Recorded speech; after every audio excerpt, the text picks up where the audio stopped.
Usaha kecil dan menengah selama ini yang paling tahan terhadap krisis ekonomi.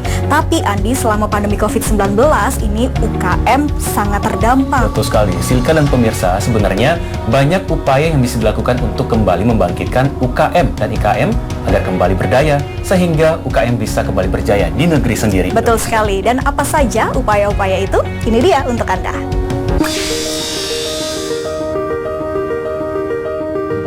Pandemi COVID-19 telah berdampak pada perekonomian Indonesia, termasuk usaha mikro kecil dan menengah atau UMKM dan industri kecil menengah atau IKM.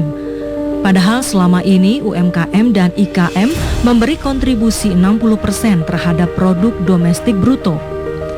Direktur Jenderal Industri Kecil Menengah dan Aneka atau IKMA Kementerian Perindustrian Gati Wibawaningsih mengatakan, beragam upaya dilakukan untuk membangkitkan kembali UMKM dan IKM, diantaranya dengan pendampingan dan pelatihan di berbagai bidang.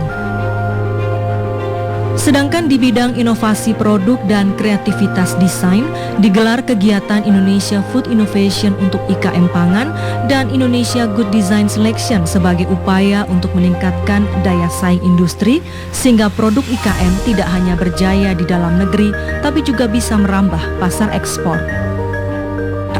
Inti atau target besarnya sih kita mau supaya mereka naik kelas.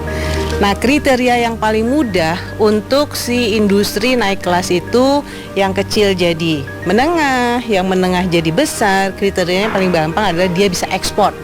Itu. Nah, untuk itu kita lakukan ini. Karena kalau untuk pasar ekspor, produknya tuh benar-benar harus kreatif. Produknya harus mempunyai ciri khas khusus.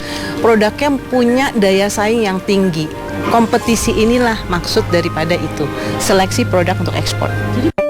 Geliat membaiknya industri Indonesia ditunjukkan dengan meningkatnya Purchasing Manufacturing Index yang di bulan April lalu naik 3% menjadi 54,6%. Indeks itu menunjukkan optimisme dunia industri serta semakin bertumbuhnya ekonomi Indonesia. Tahun 2020 lalu, sebanyak 3,8 juta UMKM telah bergabung di marketplace, lebih tinggi dari yang ditargetkan, yakni sebesar 2 juta UMKM. Dan di tahun 2021 ini ditargetkan sebanyak 4 juta UMKM dapat bergabung atau on-board dari penjualan secara offline ke penjualan online.